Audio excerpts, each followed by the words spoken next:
Pakistan, where the most infamous terrorist in memory, the Al-Qaeda chief, was sheltered next to an army base, claiming that it doesn't have terror camps, when terror camps have been pointed out in satellite imagery, not only terror camps have been pointed out, because of the efforts of our government, many terrorist organizations and many individual terrorists have been proscribed by a variety of multilateral organizations, including the United Nations itself. Sir,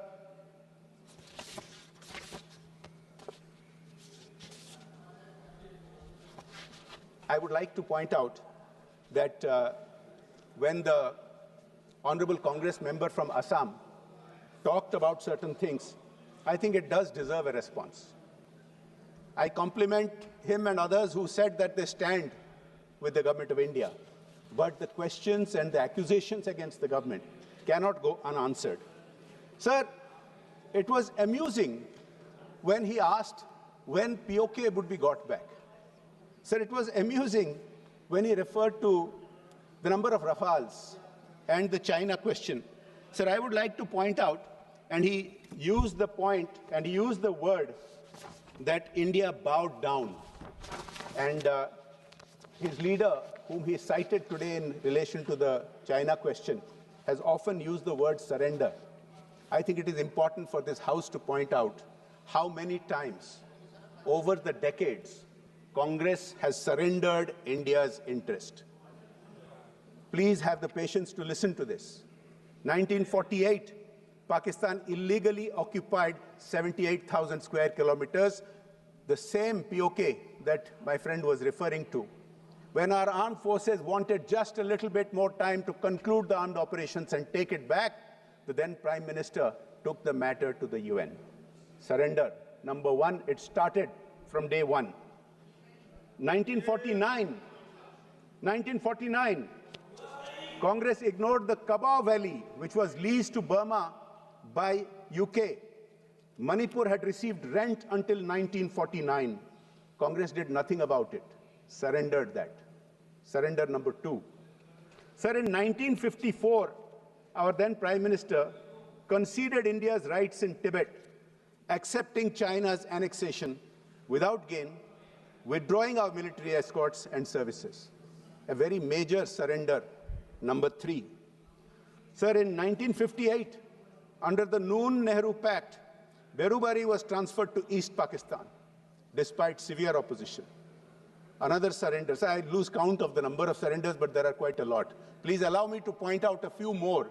If I list all the surrenders that Congress did of India's national interest, then the 16 hours that the Honorable Speaker has granted us will not be enough. But I will point out a few more. Sir, in the 1950s, our then Prime Minister rejected the proposal for a UN permanent seat for India in the Security Council. Surrender to China. Surrender.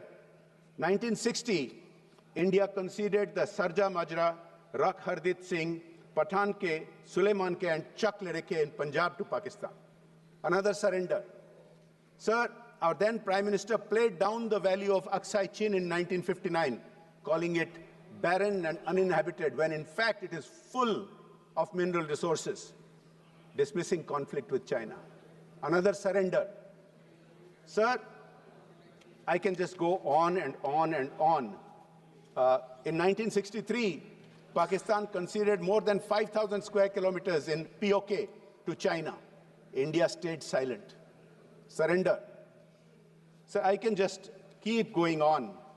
In 1965, India returned the Haji Pir Pass to Pakistan under the Tashkent Agreement.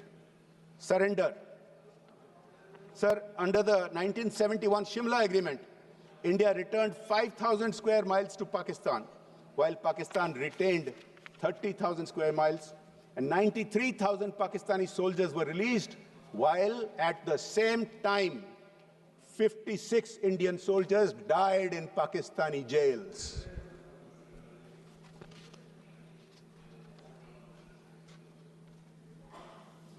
There are so many other surrenders, sir. If I keep listing all the surrenders, then, as I said, the whole time will be taken up. Sir, I can tell you that there are many, many more surrenders that the Congress party did of Indian interest. And since the issue of China was raised, I think it is important to point out, isn't it the leader of the opposition who, on social media, is seen praising China's capabilities, China's drones? Has he once ever complimented the Indian armed forces and the Indian indigenous technologies? Has it happened? Sir, let me point out, others are pointing this out. Others are saying that India has done very well on this front. International experts are pointing this out. But our opposition members are refusing to take a stand on this.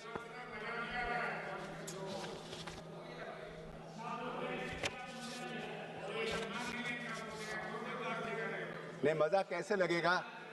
मजा कैसे लगेगा? क्योंकि ये बहुत कठिन बातें हैं. देखिए, ये तो मिर्ची है, कहां से अच्छा लगेगा? Yes, Kachatibu, Ran of Kutch, there are many others. Yes, there are many others if I start listing them. देखिए, मजा तो तब आता अगर आप भी फ्री हैंड देते हैं. आपके कई सारे ऐसे नेता हैं जो बहुत अच्छा बोल सकते हैं. मैं तो सुन रहा था मेरे मित्र मान्य शशि थरूर जी जो बहुत ही अच्छा बोलते हैं. ये तो हालांकि अलग बात है कि अभी कुछ दिनों से उनके नेतृत्व उनके पार्टी के तरफ से उनको बोलने नहीं देते हैं. लेकिन मुझे बहुत अच्छा लगा.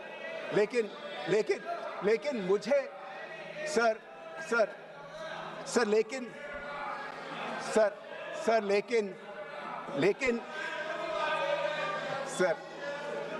लेकिन सुन तो लीजिए sir.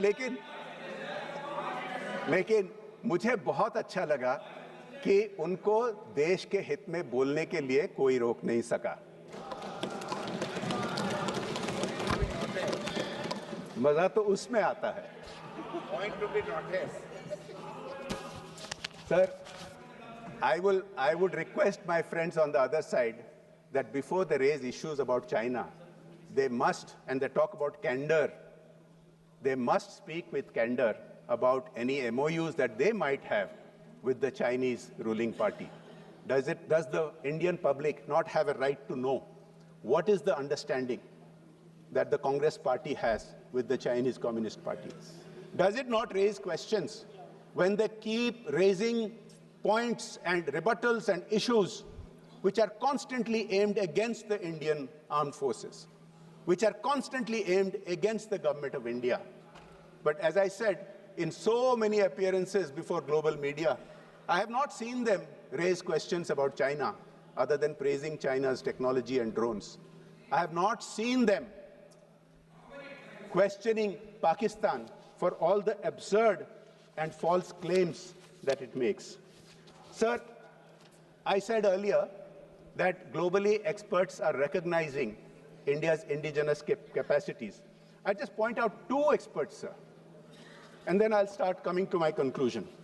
Sir, John Spencer, who's the chair of Modern War Institute in the US last year in 2024, he said, "Make in India has transformed the country's defense landscape. From meeting 32% of the Army's ammunition needs domestically in 2014, in 2024, India meets 88% of its ammunition needs domestically." Sir, another expert, Tom Cooper, who is a military historian and an aviation analyst, says this right after Operation Sindoor's attack on Pakistan. Quote, "The world knew about India's capability, but it had not been demonstrated before. And all of a sudden, within 24 hours, India showed that it can hit Pakistan hard." Unquote. Sir, the reality is, all the statistics that I have been citing about hitting Pakistani air bases, about hitting Pakistani terrorist sites, are all backed up. They are backed up by satellite imagery. They are backed up by recordings. Whereas the Pakistani claims against India are fake. They are fake news. They are propaganda. And sadly, some of our friends, while ostensibly standing with India, standing with the government, standing with the people of India on Operation Sindoor, have fallen into supporting that narrative of Pakistan. Unsubstantiated claims against India, which I think ultimately the objective of the Pakistan narrative is to demoralize our forces. It is certainly not to encourage them for all these successes that they have had. Sir, as I come to the close of my speech, I would like to point out a few other things.